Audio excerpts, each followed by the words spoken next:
Welcome to the webinar on perceptions of pea protein in the U.S., Insights for Food Product Innovation. My name is Tanya Director of Diversification and Market Insights with Pulse Canada, and today we'll be looking at what drives consumer acceptance of pea protein. Now, pea protein has become quite an established ingredient in the global food industry. It's the third most commonly used plant protein in global food launches. In fact, US makes up more than 60% of global pea protein demand. Pea protein can be found in many food products, from milks to meats to snacks and bakery products, as well as ready-to-eat foods. So pea protein is out there and it checks a lot of boxes. And a lot of product developers have some experience using it. But what does this mean to consumers? So today we have Sabrina Clarke Duffy of Hotspex, who will present findings from a recently completed market insight study. And Sabrina is a senior vice president at Hotspex, and she'll be talking about a recent study. She brings a lot of knowledge around consumer and market research. She supports a lot of companies with their communication strategies and their innovation pipelines. We're pretty excited to have her share insights around pea protein today. So we're going to get started here, but I have a few housekeeping items to mention before we start, and it's simply you can use the chat function. You can chat with other attendees and ask questions. And that chat function is in the panel to the right side of the stream. We reserved a bit of time at the end of the webinar to answer your questions as well. So please ask your questions in that chat panel, and note that we'll be recording the webinar and circulating a link to everyone via email following the webinar. So with that, we're going to bring Sabrina to stage, and we're going to turn the floor over to you. So Sabrina. Thank you, Tanya, and good morning, everybody. I'm delighted to be here today on behalf of Hotspex. We're a global market research company, as Tanya said, and I'm really excited to be here to share some of the insights. So for those of you who don't know Hotspex is like I said, a market research company. We partner with our clients to help them understand how to build strong brands. And we particularly have a focus on how to build strong brands from an emotional perspective, taking into consideration the functional attributes of the brand, but ultimately how brands make consumers feel. So today we partner with Pulse Canada, and our focus of attention is really understanding how pea protein can go to the marketplace. And what we're going to be sharing with you in this forum is actionable insights on how to drive food innovation in this category. So before we get into the specific data of what consumers said and how they feel and their attitudes and beliefs towards pea protein, one of the things that me and my team really focus on is understanding what consumers are exposed to in their day-to-day lives. Now, on the left of this slide, what you will see is that pea protein is trending. It's trending from two facets. One is that it's carrying the wave of the vegan intake and people changing their diets over to be more vegan and plant-based in nature. It's also one of those products that allows manufacturers and brands to actually have clean labels within their products. As we know, it's highly sustainable and it has huge nutritional power in terms of what it can offer to one's daily diet. What's also great about it, it's growing in a global capacity, and what this poses and presents an opportunity for is new product innovation. Now, on the right, you can see some of the areas that we've pulled from social media. Some of them are very, I would say, more intuitive to us as we think about the role of protein within people's diets. So in the bottom left, we have this idea of pea protein being infused into snacks. In this case, it's into little balls. The top two really speak to how consumers are incorporating it into their current meals. So one of them, Taco Tuesday, is obviously big in many households. And in this instance, they're doubling up on that protein to really help the nutritional value of the product. What I was most surprised about, and I think Tanya referenced some of the new ways in which organizations are using pea protein as an innovation platform, is hair. I know protein to be incorporated into hair to help it get thicker and richer, but this idea of pea protein actually taking that role was quite surprising for me to see. So as I've said, we went out and we spoke to, in this instance, 500 Americans, and we really wanted to understand their attitudes, their behaviors, how they currently interact with pea protein to identify potential opportunities. Now, one of the things we found, which was quite, again, illuminating for us, is what we've called the adoption ladder. So starting at the bottom, we've called them awareness, but these are people that generally consider pea protein. So they're not like average users, they're not using it on a regular basis, but they do have some level of awareness. The awareness generally centers on the health association and the nutritional benefits of pea protein. Adopters are a little bit different. What they really start to understand and appreciate with pea protein is the positive experience that it can give you. So they talk more about the ability for it to taste great. They talk about it to satisfy one's hunger. They talk about it as a feel-good product. So that true internal experience as opposed to a product's external projection.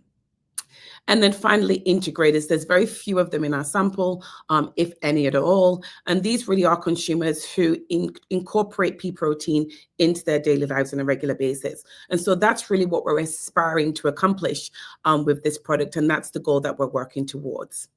So the question I would pose is, well, how do we do that? So there's 3 areas in which we've identified that by unpacking and exploring a little bit more from the perspective of consumers, we can grow this category. The first of all is emotions. Emotions really do matter. What we have to take into consideration is that consumers think or feel before they think. And as a result of that, being able to emotionally connect is going to be of critical importance. The second facet is really understanding what we need to say. How do we speak to the heart of consumers to make sure that we are able to convert them? Again, we've talked about the adopters and those that are aware. Awareness seekers are really understanding what it is from a health and nutritional perspective. Those adopters are really wanting something more. They're wanting a full understanding of that taste experience. And then finally, how can we package? So how can we take that emotional sentiment? How can we take that functional messaging? How can we pair that in a product or a category innovation idea in order to drive sales? So we're going to go through each of these different areas in turn. So first of all, let's talk about emotions and then let's unpack that. Now, one of the things that was brought to my attention recently is that 74% of CMOs are actually prioritizing emotional brand building in 2024. Now, at Hotspex, it really is at the epicenter of everything that we do. Emotions really do play a role in all of the research that we conduct from an implicit and an explicit standpoint. So we were pleased to hear that it's actually top of mind and tip of tongue for CMOs. This is actually a trend that existed in 2024, and it's now continuing to exist in 2025. What that means is that as we think about innovation ideas, again, especially with the growing trend with AI and generative AI, it's going to be increasingly important to have messages and to have conversations with consumers that are meaningful from an emotional standpoint. So how do we measure emotion at Hotspex? Now, this is through 5 years of R&D. We took, I think it was around 3,000 different emotions. Through structural equation modeling, we created this map. And actually, when we created it, it was a sphere. It's actually 3-dimensional, and we've changed it into a 2-dimensional visual so we can clearly speak to clients and to people like yourselves in R&D and other facets of business to make it a little bit more digestible. Now, what is great about the map, it has different colors, so you can associate the colors to different emotions that consumers feel. In this instance, you can see that we have 8 different emotions spanning throughout the actual sphere of the visual. And what you will see generally is that the right side of the map is actually quite introvert in nature. Some of the words and the associations are trustworthy, familiar, and nurturing. And on the left, we have more of a positive and an extroverted persona. So we're looking at words such as inspiring and interesting and fun. Now, how we partner with clients, and in this instance, partnered with Pulse Canada to understand the emotional sentiment of pea protein itself, is that there's different areas in the map, and these help illuminate different emotions. So the first one is the core. So the core is at the center of the map, and this really is the fundamentals. These are things that we have to do in order to be competitive within a category. In this instance, this is important in order for consumers to want to participate and want to consume and consider pea protein. Now, at the outer perimeter, we have the negatives. Negatives are areas, obviously, we want to stay away from because we know that negative perceptions are 3 times more likely to be remembered and thus have a negative impact on brands, and in this case, the pea protein product. But what we really want to strive for are areas of distinction, and these areas of distinction are just to the exterior of the core. What these help us do is have unique and meaningful conversations with consumers outside of the competition. So what this means is that we have an edge in what we say and how we make consumers feel. The intent is to make sure that we have balancing equity because, for example, if you're seen as interesting, but you like honest and good, that comes in familiar, what happens is you can start to drive negative associations, and that's something we want to avoid. So how do we use this from a brand building perspective? What we say is we absolutely need to first and foremost mitigate any negatives. We really need to make sure we have a strong core and that's reinforced. And then fundamentally, you want to find that point of distinction. So how does it look when we add pea protein responses from an emotional perspective from consumers? So let me explain what you're looking at here. So obviously we've gone through a tutorial on the map, so you're familiar with the zones. What you start to see, again, let's focus on the 3 steps. So first of all, the negatives, because we would want to mitigate any of those. Now, looking at the outer perimeter, you can see we're pretty solid in terms of not having any heat there. And if you do see heat, it's likely blue. Blue means that it is less in volume and therefore low in endorsement. So no real negatives for us to be concerned about. Let's focus on the core. So the core, you can start to see some of that red heat start to take play. And as we look at that red heat, it's quite central, but we do see signs of this being a new and emerging category because we do see some spots of green or some spots of yellow, meaning that there's still an opportunity to further reinforce the core emotions of this category. But what's great to see is if you start to look to the left of this visual, particularly in that interesting zones, we start to see some of those emotions in the distinctive areas start to pop. So we have modernity, different, and also trendy in the fun zone. Now that's balanced quite nicely as we talked about that anchoring emotion with that honest and good in familiarity and nurturing in the blue zone in the bottom right-hand corner. We wanted to unpack this a little bit more and think about the combination of pea and the combination of protein, and if they were doing different things. And what we came to the conclusion of is that pea protein or protein itself is really creating space for the product and the category in that interesting zone. So modernity, different, creative, and interesting really does align with the trends that we spoke about earlier within pea protein. That honest, good, and down-to-earth nurturing and balanced emotions that we see coming through really do align with traditional pea. So collectively, we're seeing this balancing equity of this product, and therefore it's really enriched with the goodness of traditional peas and the excitement and the energy that comes with protein. What is great about this is that the category as it currently stands without a brand proposition, so without even thinking about attaching a brand name or a manufacturer to the actual category itself, it's really, really strong. So when manufacturers do start to use pea protein as a product, you're going to benefit from that positive emotion. And that aligns with the earlier slide that I spoke to with regards to what CMOs are looking for. So we've got the beautiful familiarity of traditional peas. We've got that interesting and inspiring persona of protein. And as I've said, this is a great foundation for any organization to adopt this product. So let's get into understanding how we position pea protein for success. So the first thing we ask consumers is unaidedly just to talk about the actual category itself. So when they think about protein, what comes to mind? And as we've seen, the nutritional and the healthy values of the product are clearly in abundance.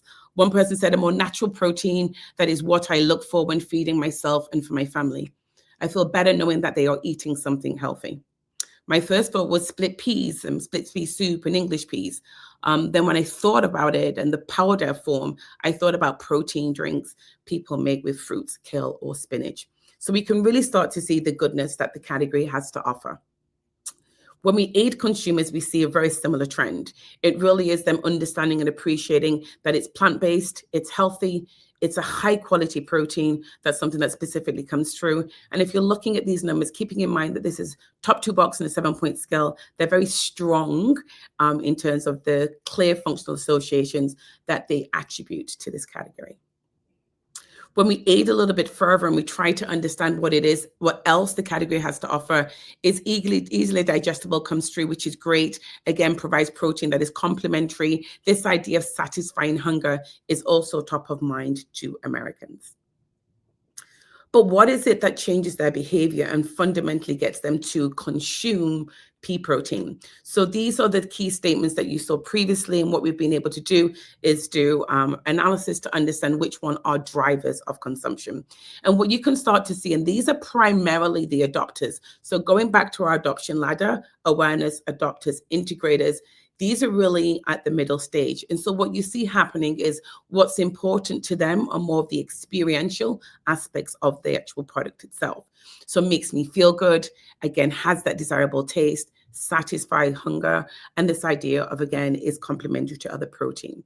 So that's how adopters see the actual category in terms of what they need to be spoken to, or how they need to receive messaging from the actual category in order to change their behavior. Now, as it pertains to awareness at the foundation of our adoption ladder, these guys are really considerate. So again, they're not currently eating the product. They consider pea protein, and therefore we need to speak to them a little bit differently. So what they are saying will change their behavior in getting them to consider pea protein is more around what we're calling fact-based insights. So it's not necessarily the experiential side that the adopters need, it's just more facts. So they want to know, and they need to know that it's a healthy choice. They need to know that it's additive. So thinking about those Taco Tuesdays that we saw previously, they can add it to their diet within their current meals. And they need to understand the fact that it's got lots of vitamins and that it's nutritional. So a little bit different in terms of what awareness needs and what those adopter needs. So what are the different categories, I'm going to call them, that we can incorporate pea protein into to create opportunities? First of all, let me explain the analysis that we've done. So realistically, here we have 4 quadrants on the bottom. So on the x-axis, we have usage, and on the y-axis, we have consideration. What I'd really want to focus our attention on is anything in the top right. Anything at the top right means that people that are using the brand connect with these categories, and people that also consider the category, not brand, also are considered these different categories. Anything in the top left means that it's a future trend because it's not being currently used, but it's identified as increased consideration. So what did we find?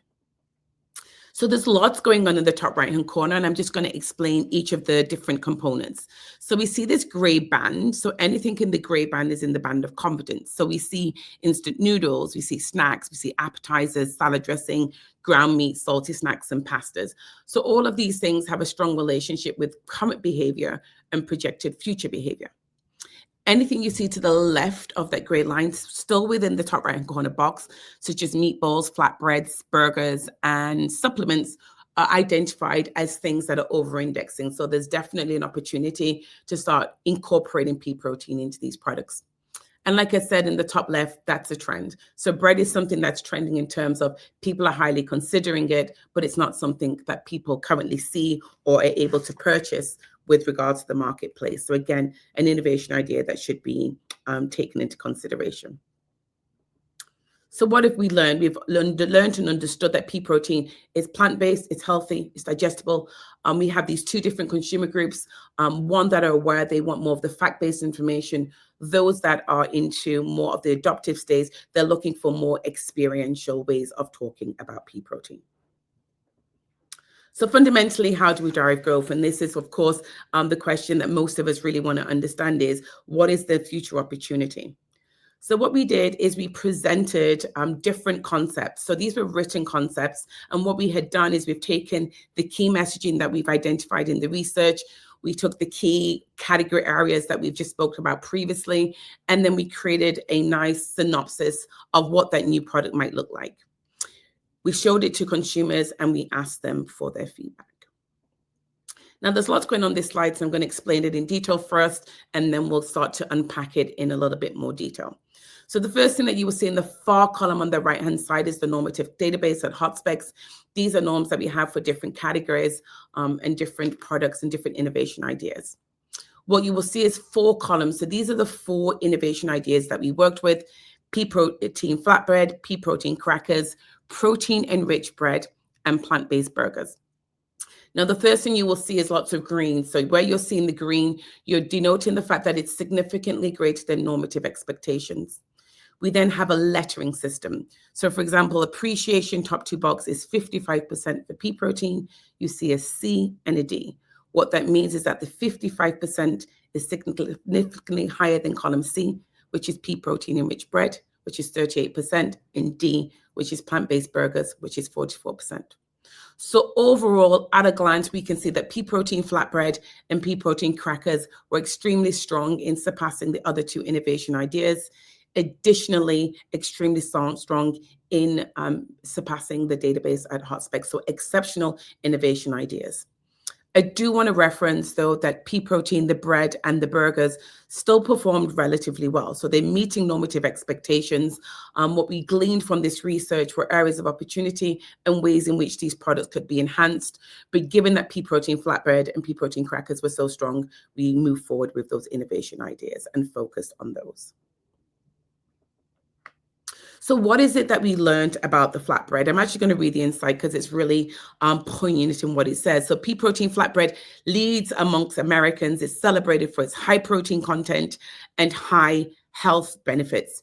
Its modernity, creative, it's paired with this flatbread idea, really resonates emotionally with consumers, standing out as a trendy and a credible innovation idea. Now, some of the feedback that we got from consumers was, help me understand how to use it a little bit more. So this idea of the fact that it can be so versatile was great. They wanted us to feed them with a little bit more ideas, such as you can use it for pizza. And one of the things that really stood out was this idea of having this flavor-infused variation. So again, as you think about those adopters, they really want to understand what the experience is going to taste like, and therefore making sure that the flavor range just starts to pop, and we use all of these different ingredients is really important. Now, one of the things I'm excited about, and we often try and do in our research, is we really want to bring the voice of the consumer into these engagement opportunities with you. What we heard them say in their own words is that they really think the protein flatbread is very high in protein, it's healthy, and it's for someone like them. So I thought the product itself was very delicious looking, but also it didn't feel like it was going to be delicious in a way that is unhealthy. So there was a good balance between a good mix of flavors, thing that I know I'm going to like and enjoy eating, but at the same time feeling like, oh, this is going to be good for me. This is going to be tasty. This is going to be delicious. And it probably comes in at a really good value. So I think overall it's a really nice meal and something that I, would certainly be open to trying and enjoying. I think those flatbreads are a really good idea. I like the idea that they're made with vegetable protein because I'm on vegetable proteins right now, and that looks like good bread. I would enjoy it by itself, and I would enjoy it as part of a meal or a sandwich.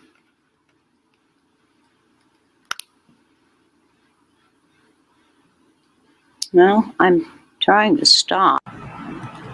To me, when I first see the product, I think that this is like a good way to have protein in your body where it doesn't have meat in it. And so I think this is a product that is more leaning towards the vegans eater, but also suitable for anyone who wants to have some protein in the body for some sort of energy for the rest of the day. And I think having vegetable as a protein is a good way to replace the meat product that we normally eat every day. Heard of that particular type of flatbread before, but it sounds quite interesting, and it's something that I think that I would try if I came across it in a grocery store, as I am generally on the lookout for items that are a lot healthier. I think that it would be really nice to make some sort of pizza with that. I would look forward to that. I'm just surprised to see that such a product exists. I didn't know. And it's really something I would love to try out.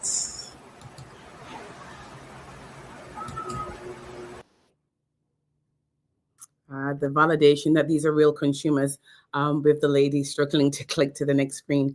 One of the things that we also asked them to do is conduct a research where they highlight the keywords that are the most relevant to them or they like the most. So anything that you see in dark green is very, very strong and it's really popping and bubbling to the surface.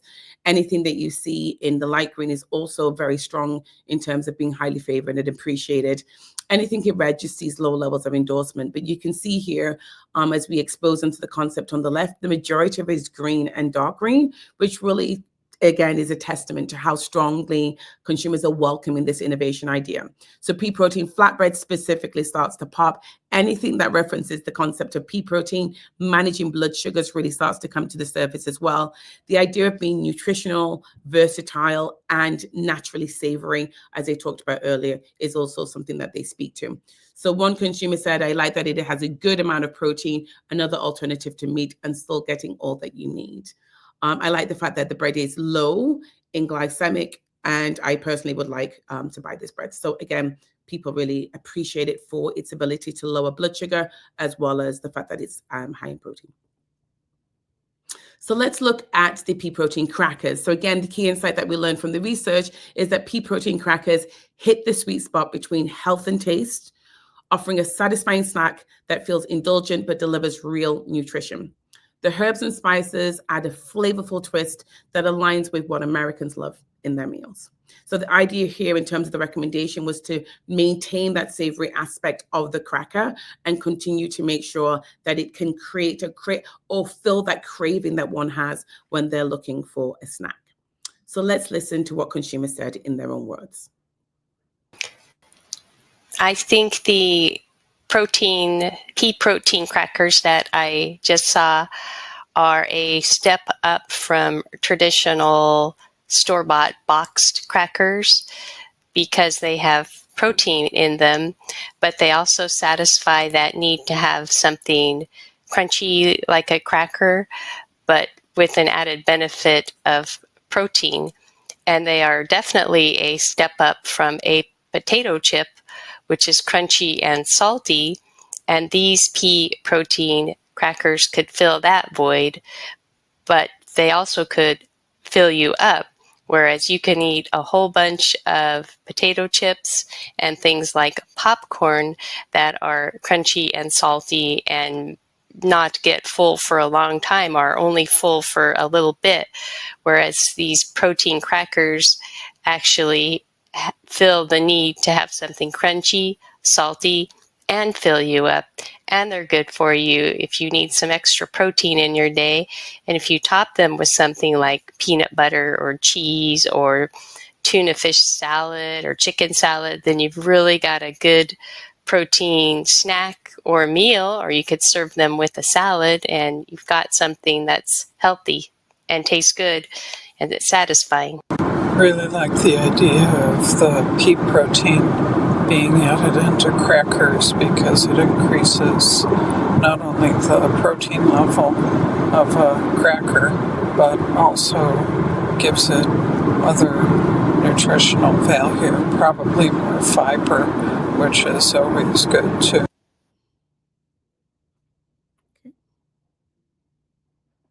So what else did we hear from consumers? Again, when we asked them to highlight what they liked most about the concept, we see a lot of dark green for this concept idea as well. So again, protein popping as previously, good source of it, simple ingredients, gluten-free. Again, someone says, I like how the description of the product highlights the benefits of the product, like the fact that it's plant-based, high protein, gluten-free, and rich in essential amino acids. Additionally, the option for different flavors I can really enjoy. So again, really in love with the concept idea. Now, one of the things that these two ideas really did bring to the forefront is the messaging that we saw. So if you think back to the earlier section of the presentation, actually the second, where we talked about positioning for success, some of the things we saw were really important was this health benefit and also the concept of taste. And all of these things are coming through when we speak to consumers and ask them to rate the concepts. What this is doing is creating a strong enticement. So they're really excited to try this product. I think someone said in the video, oh my God, I never knew this product existed. When she read the concept, she really took on board that it was real and that it existed, and it created a lot of excitement. And you see consumers from a top box level really wanting to try these innovation ideas, significantly higher than normative expectations, which is why they're green. And you can see that specifically pea protein flatbread is actually stronger than we see for the crackers. What we also saw coming through for these two innovation ideas specifically is the emotions. So again, we talked at the beginning to say emotions really do matter. This is something that's really important for products and brands as we embrace 2025. And what you see here is an indexing score. So let me explain that. So what we were able to do is understand the 10 core emotions and the 10 distinctive emotions of the category. So that was the beautiful map that you saw previously and early on in the presentation. In looking at these numbers and being able to create averages, we were able to index the performance of the concepts relative to the existing emotional sentiment denoted from the category. So what you see here is the 116. That means we're over-indexing by 16% with regards to the emotions, which means that the emotions have been enhanced as we present pea protein through the lens of a category. What specifically came through as more positive was this idea of likable and interesting. From a distinctive perspective, it was really about being more different, more modern, and more trendy than the category. For pea protein crackers, again, we still have that likability and that interest, a little bit more down to earth, but we still see, again, different creativity in this instance and trendy also increasing from an emotional perspective. So not only are they delivering on the functional attributes that we talked about earlier, they're also delivering on those emotional attributes, making this a really big win for manufacturers. And I believe I say this here. So again, we know that there's strong affinity towards different categories with regards to pea protein, bread, flatbread, burgers, patties. We've talked about all of those. And what we can see through the lens of the concepts from a flatbread and a crackers perspective, these are really strong innovation ideas that will help grow the category. And that's it from me. Great. Thank you so much, Sabrina, for that presentation. That was very insightful. And, you know, it's clear that we need to consider not just the rational associations or what consumers are thinking from a rational standpoint, but there's that emotional side that really weighs in. And so that was very interesting presentation. And we are now going to open it up for any questions. And I know that some of you have already put in your questions in the chat panel. And so we will, so there's a few here. So if you haven't yet, you know, there was a lot of data that was presented, a lot of reflection, I'm sure. But as questions emerge, feel free to put them in the chat box now so that we can address these questions. We do have a bit of time to discuss. And so this is the perfect time. So let's go ahead and get started. So we have, I'll start from the top here, is only pea protein trending? How about byproducts of this ingredient? So we're referring to things like pea protein or pea fiber, pea starch, and so on. So yeah, go ahead, Sabrina. Yeah, so based on the research that we've done, we really did focus on pea protein. So going into this research, it was pea protein. We also looked at this from a lentils perspective as well. And so that really was our focus. Outside of that, I don't actually have any line of sight to that. But I'm sure other forms of pea are trending, given the fact that, again, it's very plant-based, it's natural. Again, we know that people are embracing vegan diets. So I would argue that any facet of how pea can be incorporated into one's life will likely trend. If it's not trending right now, it will likely trend over time. That would be my hypothesis. But as I said, the research really did focus specifically on pea protein. Right. Yeah. So the focus was pea protein. And I know, Sabrina, you had mentioned this halo effect and the connection back to the whole peas. And I was wondering, I guess, this connection back to the whole peas, is this an opportunity to really leverage that popularity, you know, the connection to peas, and then extrapolating that to the pea protein? Yeah, so I mean, peas are, again, they were at the right-hand side of the map. So actually in this visual, it's in the left-hand side. Right. It's more familiar, it's good, it's honest, it's nurturing. So that's what peas bring to pea protein. Protein is more around the interesting and the trendy and the modern and the creative. So I would say just keep in mind it works both ways. So pea protein can positively halo onto pea, and pea can positively halo onto pea protein, which actually creates that balancing equity that I spoke about earlier, and is really anchoring both of those different products. Right. Okay, so for the next question here is, for the future product trends, are consumers expecting a 100% pea protein, plant-based protein product, or would it be just one of the ingredients? Yes, interesting. So let's take the plant-based burger. So I think when we did the plant-based burger concept, it did have meat in there as well. So it wasn't just a pea protein specific product. What's interesting, if you recall when I did the cross plot, proteins and shakes was actually in the bottom right hand corner, which means it's something that people are currently using, but it's not trending into consideration, and it's not future trending.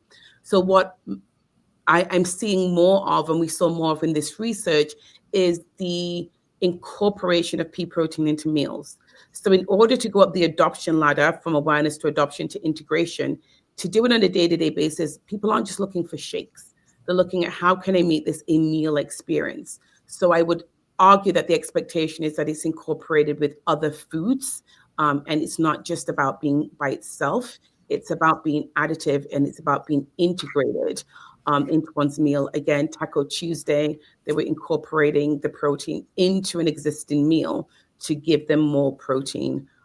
So it's not just a product for vegans or people that are having a high plant-based diet. It's more around how can I get more protein, and how can I use this to be part of my health and wellness routine. Right. And I think this, so it's about diversifying it, it's not necessarily 100% of your plate. But there was a comment, there was one of the drivers or the reasons for pea protein was like to diversify proteins in the diet. Yep. And there was a number of, percentage of people that said that really drove them. I guess, is that part of, it's not all, one type of protein, but it's a diversity. It's a portfolio of proteins that you may want to incorporate. Yeah, so it's to include different types of protein into my diet. So they're potentially already maybe using whey or a different, or maybe they are using, again, from cows. And what they're saying is, I'd like to have different ways of consuming different types of protein as well, in addition to chicken, etc. We also do a lot of work at Hotspex in the VMS category, in the health and wellness. And this is a trend. People don't necessarily want to default to just taking supplements. They want to understand first and foremost how they can live healthy lives. So through exercise, and then of course with exercise comes eating. And people struggle to find ways to have a healthy diet. Again, particularly one of the things that we saw coming out of the American research is that people are busy. People don't have time to always create a big meal experience. And so what they're looking for is ways in which they can incorporate it seamlessly into their diets so they can live, again, a rich and fuller life and live longer. So I think the more that we can see pea protein as a additive to current behavior, and keep in mind that people really are striving to take care of their health and wellness, and life is working against that. So the more that we can create this level of convenience and simplicity is going to be beneficial. Right. Okay. Well, thank you for that. Our next question is about maybe just a comment. They tried introducing pea protein in a snack bar formulation, and there were some challenges with it. But this was 10 years ago, and so things have changed. And that, so this is more just a comment that how the pea protein sector, or the industry, or the ingredient itself, has evolved significantly over the years. And I guess a lot of this work did take place over a decade ago. And so, and I guess this maybe something that you mentioned, Sabrina, at the beginning, just the adoption ladder, how, we are at a very early stage. Pea protein is at a very early stage right now from a consumer's mindset standpoint. And I guess from your experience, we're quite eager. We feel like we're quite well set up from an industry standpoint in terms of understanding functionality, growing excitement around pea protein and just getting people familiar about how to use it. From a consumer or end user standpoint, there's often a lag, and yes, we're at an early stage, but I guess what is the general time frame that things kind of move along that ladder?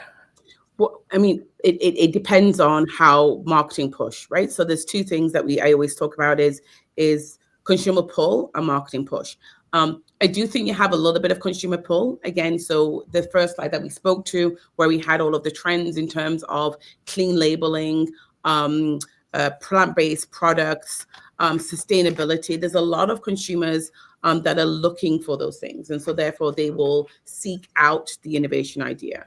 On the other side, you see clearly that it's marketing push. So what products exist right now in the marketplace where pea protein is being used? I think that the point of the snack bar, I think consumers expect more. So I think as we take pea protein, it can't follow the same trajectory as whey did, right? It was in shakes and protein bars and things like that. That's not what consumers are looking for. They're looking for integration into meals within their day-to-day life. So it's very, very different. So because of this, I would argue that the timeline of the trend is going to be driven by how soon some of these products are going to get into the marketplace. Again, the crackers one was really interesting for me as consumers talked about, I would trade this off for potato chips. Again, they're ready for these innovation ideas. My question is, what are they seeing on the shelves? So I think the purpose of this type of research is to bring this insight to manufacturers to say there is an opportunity and now is a golden hour in order to leverage and to capitalize on that. So I think the timing is going to be driven by how soon products can get to the marketplace, because the reality is consumers don't just want this in a shake. They want it in their more wholesome, authentic day-to-day regular meals. Yeah. Okay. Is there a certain level of pea protein consumers looking for? Is there a number of so I guess, is there a certain grams per serving? Is there a certain concentration of protein that consumers are looking for? I don't think they know. They don't know, right? Again, the category is in its infancy, that they're trying to figure this out. It's also what they're pairing with. Again, I think, again, if you look at a lot of protein and how it's incorporated into meals, they do talk about the net grams, but the net grams also have to factor into how much protein they're trying to capture from each meal. So I'm sure there's research that could be done to figure that out. But if you have if you already have chicken and you have cheese and then you have pea protein, your grams are already quite high in terms of the count, and therefore you're getting enough to substantiate one meal. But again, it all depends on how much each consumer is looking for on a meal by meal basis. But I don't think a lot of consumers know. If you go back to the considerers, which is 70% of consumers, they're just looking for us to drive the narrative. What they're saying is, I know this is nutritional, I know it's healthy, I know it's additive to my meal, but they still haven't tried it. They haven't tried it because they're waiting for us to take them over the cliff. And so this is going to be, again, driven by manufacturers giving consumers a little bit of that guidance. You are going to find a group of consumers who are very much into health and wellness, very much into fitness. They already know the grams. They know exactly what they need to get from the category. Those aren't the ones that we're speaking to. The ones that we're trying to convert are those at awareness. They know fact-based information and insight about the category. They now need to know why they should be incorporating into their day-to-day routines. So that will be driven by us, and communicating that grams and the amount of protein should also be driven by us in terms of manufacturers and organizations. In the short term, once they get used to it and then in that adoption stage, then that's a very different conversation. So really, it is the time to innovate right now and get products out there. Okay. So we have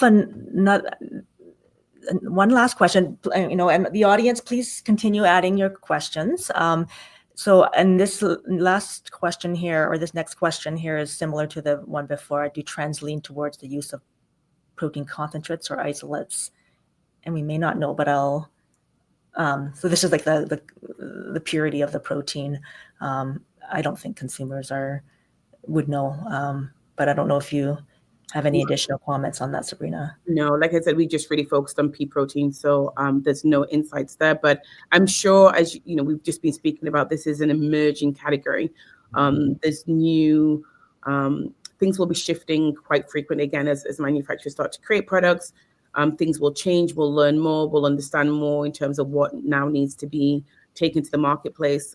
Again, the only point that I would reiterate is that it's at its infancy.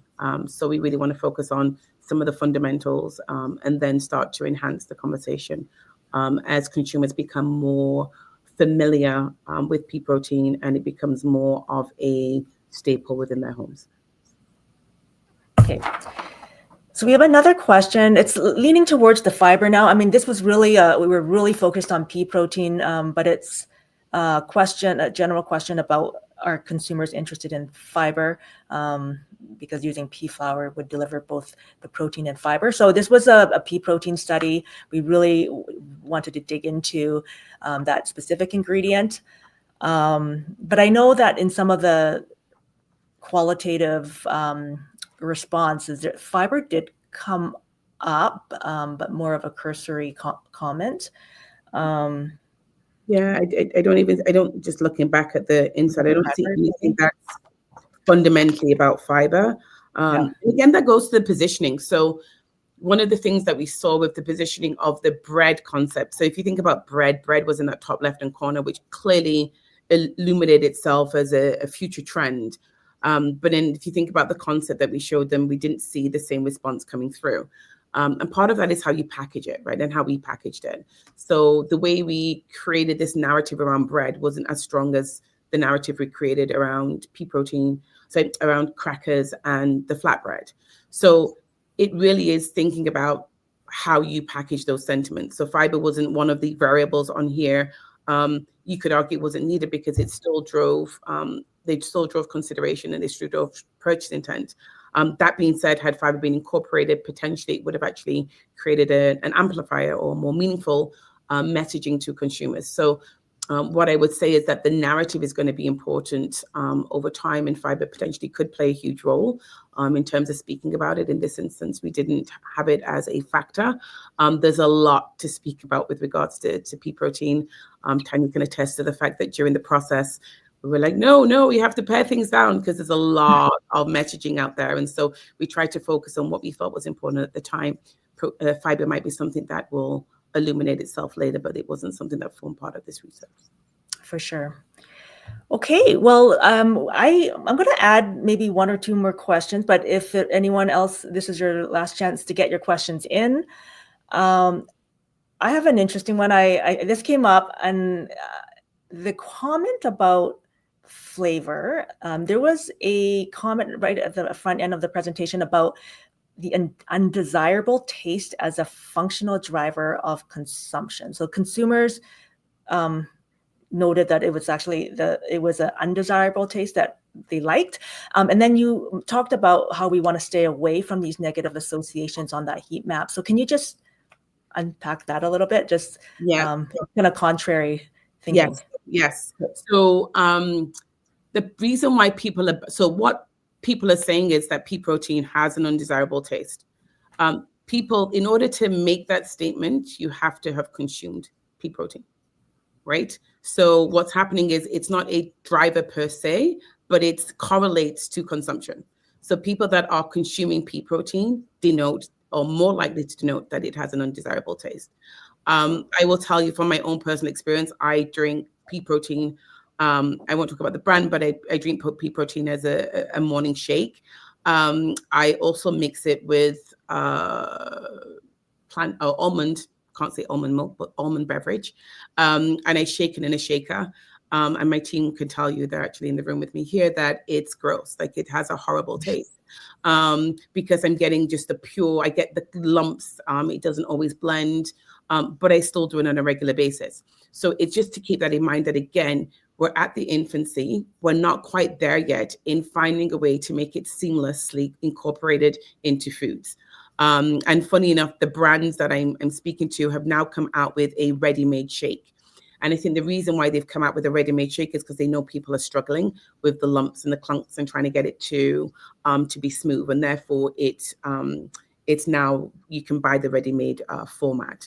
So again, people that are consuming pea protein have challenges with it. They're challenging the industry to say, it's not great and I can taste the pea protein. I'd like not to, thank you.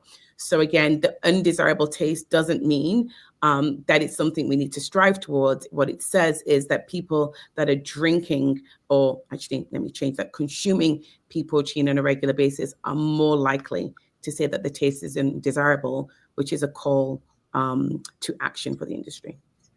Yeah. The second thing you talked about with regards to the emotions and how to remove negative emotions, again, it's not coming through emotionally because they are offsetting all of the positives, the health, the nutrition, all of those great things. So that's why if you think about one of the recommendations that we made, it's making sure that there's a positive taste experience, because right now it's not fully, it's not consistent within different products and how consumers are consuming pea protein. Great, thank you, Sabrina. We have a question on, do you call pea protein a complete protein? Do you call pea protein a whole food? So these are different questions, but I think there was some concepts where we did call out complete protein and in the highlighter exercise, but do any of those I don't know if consumers would unpack that the way it is, right? I think they just see pea protein. I don't know if they see it as whole protein. Again, we have to really keep in mind that we're speaking to people that haven't adopted pea protein. And so it's a very basic conversation that we need to have. I don't think they're able to discern the difference at this stage. What they're focusing on is the fact-based information and what we're telling them. So I don't know if the intricacies between the two are that crucial to consumers right now. Okay. Great. And then I guess I'm going to just double check the chat here to see if there's any other questions. I do want to I have one more, just it didn't come up top, but sustainability is, there's a great attention on it right now, and pulses and peas fit really well and have a really nice story to tell. Can you just comment? It was something that we had asked in the incorporated into the survey and the project, and it might have not come up top, but do you have any commentary around consumer sentiments around that? Yeah, so this is a bit of a controversial perspective on sustainability as it pertains to consumers. So here's the take based on all the sustainability research that I've done. Sustainability is important to consumers. It's something that they absolutely want to align with. It's important. It is something that allows them to feel better about the products that they buy or the things that they consume. Absolutely key, essential. What gets people to consider and or purchase is not sustainability. It's the benefit to them. Okay, so it's this idea of being healthy, being nutritional, being additive to my diet. It's the idea of having a positive taste experience. You need to get consumers right to the top of that adoption ladder. So when they become integrators, that's when sustainability then becomes more important, because you've ticked off all the boxes. You're meeting their health needs. You're meeting their product needs in terms of a product experience. And now they can start to think about other things as it pertains to the category, and therefore sustainability starts to come to the surface. We actually saw this in lentils, so it's a true story.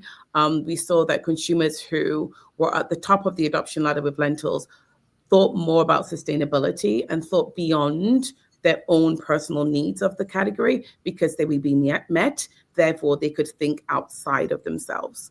Whilst we're trying to get people to purchase and to consider pea protein, the fundamentals really have to focus on what's in it for them. Once we've accomplished that, we can start to focus then on sustainability. Okay, great. Thank you. Well, I think this is, we will wrap up because I don't see any more questions. And I, wanted to thank you, Sabrina, for, working with us on this project and then presenting today.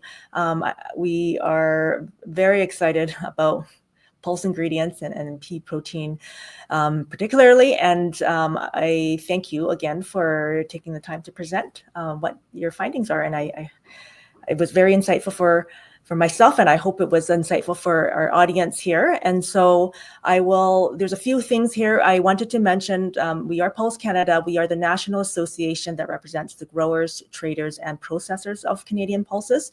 And it's through these webinars, such as the one today, we really are trying to stimulate ideas on how you can capitalize on the benefits of pulses in your business. So we have a lot of projects around pulse nutrition, health, sustainability, ingredient functionality, and market insights, like what we talked about today. We're really happy to answer any questions that you have. So you'll find a link to meet with our team on the left side of your screen if you want to learn more about these resources or any of these aspects of leveraging pulse ingredients. So lastly, we hope that you can complete a short survey on today's webinar so that we can work to provide more value in future events. And last but not least, I'd like to thank all of you for taking the time today to join us today. So with that, I'd like to conclude our webinar today. Thank you and have a great day.